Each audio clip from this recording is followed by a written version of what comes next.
नमस्कार दोस्तों, आप सभी का स्वागत करते हैं हमारे चैनल पश्चिम बंगाल न्यूज की ओर से। देर न करते हुए चलिए जानते हैं पश्चिम बंगाल की ताज़ा खबरें। अगर आपने अभी तक हमारा चैनल को सब्सक्राइब नहीं किया है तो जल्दी से सब्सक्राइब और वीडियो को लाइक करें ताकि हमारी सारी खबरें सबसे पहले आप तक पहुंच सकें। और वीडियो को कहां से देख रहे हैं कमेंट में जरूर बताएं। तारातला हादसे के मृतकों के परिजनों को मिलेंगे 12 लाख रुपए।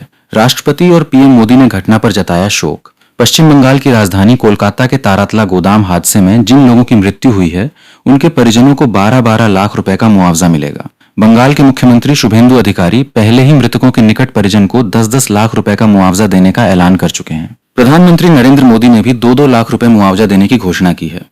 कोलकाता में हुई इस घटना पर राष्ट्रपति द्रौपदी मुर्मू, उपराष्ट्रपति सीपी राधाकृष्णन और प्रधानमंत्री नरेंद्र मोदी ने दुख व्यक्त किया है। प्रधानमंत्री कार्यालय पीएमओ के अनुसार पीएम मोदी ने प्रत्येक मृतक के परिवार को 2-2 लाख रुपए प्रधानमंत्री राहत कोष से मुआवजा देने की घोषणा की है। घायलों को 50-50 हजार रुपए दिए जाएंगे। अमित शाह ने बंगाल के पूर्व राज्यपाल सीवी आनंद बोस की प्रशंसा की। पत्र लिखकर कार्यों को सराहा। केंद्रीय गृह मंत्री अमित शाह ने बंगाल के पूर्व राज्यपाल डॉ सीवी आनंद बोस को पत्र लिखकर राष्ट्रवादी मूल्यों, सुशासन और विकसित भारत के दृष्टिकोण के प्रति उनकी प्रतिबद्धता की सराहना की है।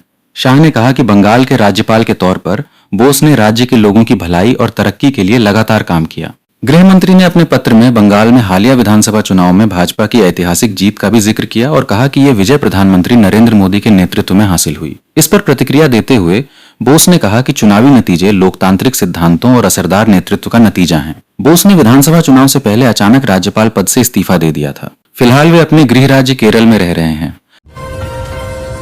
बंगाल में एटिंग स्कूल खोलना चाहते हैं अनुपम खेर। बंगाल पहुंचते ही शुभेंदु अधिकारी से की मुलाकात। बॉलीवुड अभिनेता अनुपम खेर आजकल कोलकाता में हैं। गुरुवार शाम को वो कोलकाता पहुंचे। अनुपम बंगाली में एक फिल्म बनाने जा रहे हैं जिसका नाम शुरू ते शुरू है। कोलकाता पहुंचते ही अनुपम खेर मुख्यमंत्री शुभेंदु अधिकारी से मुलाकात की। मुख्यमंत्री से मुलाकात के बाद अनुपम खेर ने कहा कि वो बंगाल में एक एटिंग स्कूल खोलना चाहते हैं। इसको लेकर सीएम से सकारात्मक बातचीत हुई है। अनुपम ने कहा, मुख्यमंत्री यहाँ जो बदलाव लाने की कोशिश कर रहे हैं वो वाकई एक अच्छी पहल है। बंगाल में विकास की अपार संभावनाएं हैं। पत्रकारों से बातचीत में अनुपम खेर ने कहा, 26 साल बाद हम बंगाली में फिल्म में काम कर रहे हैं। मैंने आधिकारिक तौर पर इसकी घोषणा कर दी है। पश्चिम बंगाल में लागू होगा यूनिफॉर्म सिविल कोड। मौजूदा सत्र में आ सकता है विधेयक। उत्तराखंड, गुजरात और असम के बाद अब पश्चिम बंगाल में भी समान नागरिक संहिता यूनिफॉर्म सिविल कोड यूसीसी लागू करने की तैयारी तेज हो गई है। मुख्यमंत्री शुभेंदु अधिकारी के नेतृत्व वाली राज्य सरकार अगले सप्ताह सोमवार को विधानसभा एक विशेष सत्र में इस संबंध में विधेयक पेश कर सकती है। यदि यह विधेयक पारित हो जाता है तो पश्चिम बंगाल यूसीसी लागू करने वाला देश का चौथा भाजपा शासित राज्य बन जाएगा। सरकार का दावा है कि इस कानून से विवाह, तलाक, उत्तराधिकार, गोद लेने और लिव इन संबंधों से जुड़े मामलों में सभी नागरिकों के लिए समान कानूनी व्यवस्था सुनिश्चित होगी तथा महिलाओं के अधिकार और लैंगिक समानता को मजबूती मिलेगी। हाल ही में असम विधानसभा में लंबी बहस के बाद यूसीसी विधेयक पारित हुआ है। अभिषेक बनर्जी से सीआईडी ने मांगा आवाज का नमूना। हाईकोर्ट पहुंचे ममता बनर्जी के भाईपो। ममता बनर्जी के भतीजे और ऑल इंडिया तृणमूल कांग्रेस के सांसद अभिषेक बनर्जी ने सीआईडी के नोटिस के खिलाफ कलकत्ता हाईकोर्ट में याचिका दाखिल की है। बंगाल चुनाव 2026 के दौरान डीजे वाले बयान मामले की जांच के लिए सीआईडी ने अभिषेक को आवाज का नमूना संग्रह करने का नोटिस दिया था। डायमंड हार्बर के सांसद ने निचली अदालत द्वारा दी गई अनुमति को चुनौती देते हुए हाईकोर्ट का रुख किया है। अभिषेक बनर्जी की ओर से पेश अधिवक्ता अयन भट्टाचार्य ने कोर्ट में कहा कि उनके मुवक्किल ने कभी भी संबंधित ऑडियो क्लिप में अपनी आवाज होने से इनकार नहीं किया। ऐसे में जब आवाज की पहचान को लेकर कोई विवाद नहीं है तो आवाज का नमूना संग्रह करने की क्या आवश्यकता है, चाहे 5 कार्यकर्ता ही क्यों न मौजूद हों। हर हाल में होगी शहीद दिवस रैली। टीएमसी की वार्षिक रैली पर बोली ममता बनर्जी। बंगाल विधानसभा में करारी हार व सत्ता गंवाने के बाद टीएमसी के भीतर लगातार बढ़ती टूट और नेताओं के पाला बदलने के बीच पार्टी सुप्रीमो ममता बनर्जी ने बड़ा राजनीतिक संदेश दिया है। ममता ने घोषणा की है कि 21 जुलाई को कोलकाता के धर्मतल्ला में टीएमसी की पारंपरिक वार्षिक शहीद दिवस रैली हर हाल में होगी, चाहे वहां सिर्फ 5 कार्यकर्ता ही क्यों न मौजूद हों। उत्तर कोलकाता में पार्टी के जिलाध्यक्ष व बेलेघाटा से विधायक कुणाल घोष द्वारा गुरुवार शाम आयोजित एक कार्यकर्ता बैठक में फोन के जरिए करीब 12 मिनट के संबोधन में ममता ने कहा कि मुझे उम्मीद है कि 21 जुलाई की सभा की अनुमति मिलेगी। हम साल में एक ही दिन ये बड़ी सभा करते हैं, उस दिन मैं विस्तार से बात करूंगी। अगर सिर्फ 5 कार्यकर्ता भी होंगे तब भी मैं उस मंच पर मौजूद रहूंगी। बुलडोजर मॉडल का भी बाप है शुभेंदु अधिकारी का नया कानून। अब गुंडई की तो 7 पीढ़ियों की जिंदगी होगी नरक। पश्चिम बंगाल की राजनीति में सोमवार का दिन एक बड़े धमाके की तरह होगा। मुख्यमंत्री शुभेंदु अधिकारी राज्य के 54 साल पुराने कानून में बदलाव करने जा रही है। एक ऐसा ब्रह्मास्त्र लाने जा रहे हैं जो अपराधियों की रीढ़ तोड़ देगा। इस नए कानून को उत्तर प्रदेश के बुलडोजर मॉडल से भी कई गुना अधिक घातक और सख्त माना जा रहा है। इसे लेकर पूरे बंगाल के गुंडा बवालियों में अभी से मौत का खौफ है। जानते हैं पूरी कहानी। बंगाल राज्य सरकार 1972 में बने कानून उसमें संशोधन करने जा रही है। इसे 1972 में पश्चिम बंगाल विधानसभा द्वारा पारित किया गया था और उसी वर्ष राष्ट्रपति की मंजूरी मिलने के बाद यह कानून लागू हुआ था। 1960 और 70 का दशक के दौर में पश्चिम बंगाल में राजनीतिक अस्थिरता, हिंसक आंदोलन और कानून व्यवस्था की भारी समस्याएं थीं। बंगाल में अवैध निर्माण पर कलकत्ता हाईकोर्ट सख्त दर्जन भर अधिकारियों को किया तलब। कोलकाता के तालातला में हुए गोदाम हादसे के बीच कलकत्ता हाईकोर्ट ने अवैध निर्माण पर सख्त रुख अपनाया है। हाईकोर्ट ने ईस्ट कोलकाता मेट्रोपॉलिटन इलाके में अवैध निर्माण पर कड़ा रुख अपनाते हुए राज्य प्रशासन के 3 उच्च अधिकारियों को तलब किया। हाईकोर्ट की न्यायाधीश अमृता सिन्हा ने दक्षिण 24 परगना के जिलाधिकारी, कोलकाता नगर निगम के कमिश्नर समेत 3 अधिकारियों को 14 जुलाई को अदालत में हाजिर होने का आदेश दिया। न्यायाधीश अमृता सिन्हा ने कहा कि ईस्ट कोलकाता मेट्रोपॉलिटन इलाके में अवैध निर्माण की भरमार है, जहां करीब 500 से ज्यादा अवैध निर्माण मौजूद हैं।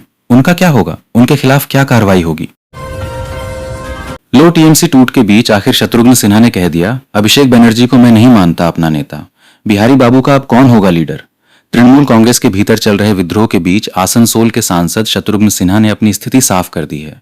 पिछले कुछ दिनों से अटकलें तेज थीं कि क्या बिहारी बाबू भी बागी गुट के साथ जाएंगे या ममता बनर्जी के साथ बने रहेंगे। इन तमाम अटकलों पर विराम लगाते हुए शत्रुघ्न सिन्हा ने न्यूज 18 को दिए एक खास इंटरव्यू में खुलकर अपनी राय रखी है। उन्होंने कहा कि पार्टी के अंदर चल रही बगावत से वे वाकिफ हैं, लेकिन उनका स्टैंड एकदम स्पष्ट है। सांसद शत्रुघ्न सिन्हा ने अभिषेक बनर्जी को लेकर एक बेहद चौंकाने वाला बयान दिया है। उन्होंने स्पष्ट शब्दों में कहा, मैं अभिषेक बनर्जी को अपना नेता नहीं मानता। यह टिप्पणी तृणमूल कांग्रेस के शीर्ष नेतृत्व के लिए बड़ी असहज स्थिति पैदा करने वाली है।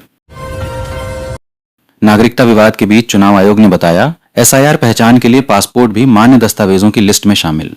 भारतीय पासपोर्ट को लेकर चल रही देशव्यापी बहस के बीच अब चुनाव आयोग का बड़ा बयान सामने आया है।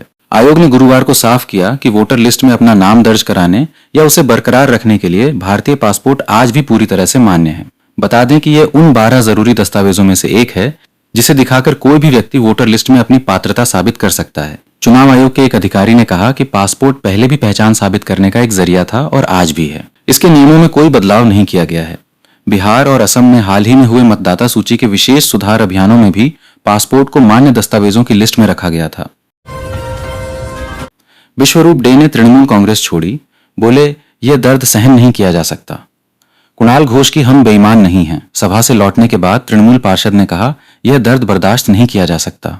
फिर उन्होंने ममता बनर्जी का हाथ छोड़ दिया। कोलकाता नगर पालिका के वार्ड नंबर 48 के पूर्व तृणमूल पार्षद विश्वरूप डे ने तारातला हादसे के विरोध में तृणमूल छोड़ दी।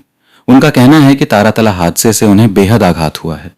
उनका दावा है कि तृणमूल शासन के दौरान वहां जो अनियमितताएं हुई उन्हें वे स्वीकार नहीं कर सकते। विश्वरूप ने कहा, आज मेरा दिल बहुत भारी है। तृणमूल कांग्रेस और जोराफुल जिस तरह एक के बाद एक घटनाओं में शामिल हो रहे हैं वह अविश्वसनीय है। इस पर विश्वास करना मुश्किल है। पिछले 48 घंटों में जो कुछ हुआ है वो बेहद दुर्भाग्यपूर्ण है, कम से कम कहें तो निंदनीय है। तारातला हादसा, कालीचरण गिरफ्तार, फिरहाद के पूर्व ओसीडी से पुलिस कर रही पूछताछ। मुख्यमंत्री शुभेंदु अधिकारी गुरुवार सुबह विधानसभा में खड़े होकर कहा था, अगर काली को उठाया तो सब कुछ सामने आ जाएगा। मुख्यमंत्री के इस कड़े संदेश के कुछ ही घंटों के भीतर पुलिस ने काली को उठा लिया। तारातला त्रासदी को लेकर एक और गिरफ्तारी हो गई है। इस बार पूर्व महापौर फिरहाद हकीम के पूर्व ओएसडी कालीचरण बनर्जी इस मामले में फंसे हैं। उन्हें पहले हिरासत में लिया गया। बाद में खबर आई कि पूछताछ के बाद उन्हें गिरफ्तार कर लिया गया। कालीचरण बनर्जी को फिरहाद हकीम का करीबी माना जाता है। जब फिरहाद मेयर थे तब कालीचरण उनके पड़ोस में रहते थे। मुख्यमंत्री शुभेंदु अधिकारी ने खुद आरोप लगाया है, काली की मंजूरी के बिना कोई योजना स्वीकृत नहीं होती। सोमवार को बंगाल विधानसभा में आ सकता है यूसीसी बिल, सीएम शुभेंदु अधिकारी का ऐलान। बंगाल के मुख्यमंत्री शुभेंदु अधिकारी ने शुक्रवार को कहा कि उनकी सरकार राज्य में समान नागरिक संहिता यूसीसी को सभी कानूनी प्रक्रियाओं का पालन करते हुए लागू करेगी। उन्होंने कहा कि इस मामले में बंगाल, गुजरात और असम जैसे भाजपा शासित राज्यों की प्रक्रिया का अनुसरण करेगा। राष्ट्रगीत के रचयिता व साहित्य सम्राट बंकिम चंद्र चट्टोपाध्याय की 189वीं जयंती के अवसर पर कोलकाता के कॉलेज स्ट्रीट में आयोजित सरकारी कार्यक्रम में शामिल होने के बाद पत्रकारों से बातचीत में शुभेंदु ने कहा कि यूसीसी लागू करने के लिए एक तय प्रक्रिया है और राज्य सरकार उसी के अनुसार आगे बढ़ेगी। सूत्रों के मुताबिक शुभेंदु अधिकारी की अगुवाई वाली बंगाल की भाजपा सरकार सोमवार 29 जून को विधानसभा के एक दिवसीय विशेष सत्र में यूसीसी विधेयक पेश कर सकती है। पीएम मोदी फोन कर पार्टी में आने को कहें तो क्या करेंगे? शत्रुघ्न सिन्हा बोले, मेरा लालन पालन तो बीजेपी में ही हुआ। तृणमूल कांग्रेस सांसद शत्रुघ्न सिन्हा ने मौजूदा राजनीतिक हालात, खासकर विपक्ष में मची भगदड़ पर अपनी राय दी। उन्होंने न्यूज 18 इंडिया से एक्सक्लूसिव इंटरव्यू में कहा कि विपक्ष में भागम भाग के पीछे लालच, डर या मजबूरी हो सकती है, जैसे डूबते जहाज से लोग भागते हैं। टीएमसी में ममता बनर्जी और अभिषेक बनर्जी के बीच विवाद पर सिन्हा ने स्पष्ट किया कि उनका नेता सिर्फ ममता बनर्जी हैं और उन्होंने मुश्किल वक्त में उनका साथ दिया है, इसलिए वे भी उनका साथ देंगे। अभिषेक बनर्जी पर लगे आरोपों पर उन्होंने कहा कि वे उन्हें अपना नेता नहीं मानते। भाजपा में अपने 30 साल के अनुभव को याद करते हुए सिन्हा ने कहा कि अगर किसी पार्टी से फोन आता है तो वे पहले सुनेंगे, फिर सोचेंगे, लेकिन फिलहाल ममता बनर्जी की पार्टी छोड़ने का कोई इरादा नहीं है। कोलकाता को बड़ा आर्थिक और शहरी हब बनाना जरूरी, बोले प्रधानमंत्री की आर्थिक सलाहकार समिति के सदस्य संजीव सान्याल। पूर्वी भारत में तेजी से विकास करने वाले शहरों का नेटवर्क बनाने और विकसित भारत का लक्ष्य हासिल करने के लिए कोलकाता को एक बड़े शहरी और आर्थिक केंद्र के तौर पर फिर से विकसित करना आवश्यक है। यह बयान शुक्रवार को प्रधानमंत्री की आर्थिक सलाहकार समिति के सदस्य संजीव सान्याल ने दिया। कोलकाता में पत्रकारों से बात करते हुए सान्याल ने कहा कि विकसित भारत के विजन को साकार करने के लिए पूर्वी भारत और बंगाल का विकसित होना जरूरी है और इसमें कोलकाता इस क्षेत्र का सबसे बड़ा शहरी केंद्र बना रहेगा। सान्याल ने कहा कि विकसित भारत के लिए विकसित पूर्वी भारत और विकसित बंगाल की जरूरत है और इसमें विकसित कोलकाता की अहम भूमिका है। उन्होंने पूर्वी भारत में तेजी से बढ़ रहे शहरी केंद्रों का नेटवर्क बनाने की जरूरत पर जोर दिया। बांग्लादेशियों के लिए भारत के दरवाजे फिर खुले, 28 जून से मिलेगा वीजा। बांग्लादेशी नागरिकों के लिए बड़ी खुशखबरी, भारत बांग्लादेश के लिए अपने दरवाजे खोल रहा है। बांग्लादेशी नागरिकों के लिए पर्यटक वीजा फिर से शुरू किया जा रहा है। बांग्लादेश में भारत के नए राजदूत दिनेश त्रिवेदी ने गुरुवार को ढाका स्थित भारतीय वीजा केंद्र में आयोजित एक प्रेस कॉन्फ्रेंस में यह घोषणा की। बांग्लादेशियों को पर्यटक वीजा कब मिलेगा? दिनेश त्रिवेदी ने बांग्लादेश के राष्ट्रपति मोहम्मद शहाबुद्दीन से शिष्टाचार मुलाकात की। इसके बाद बांग्लादेश में भारतीय राजदूत दिनेश त्रिवेदी ने एक प्रेस कॉन्फ्रेंस में बताया कि वीजा सेवाएं रविवार 28 जून से फिर से शुरू हो जाएंगी। बांग्लादेशी नागरिक भारत आने के लिए पर्यटक वीजा के लिए आवेदन कर सकेंगे। उन्होंने कहा कि यह पहल दोनों पड़ोसी देशों के बीच संबंधों को सामान्य बनाने की दिशा में है।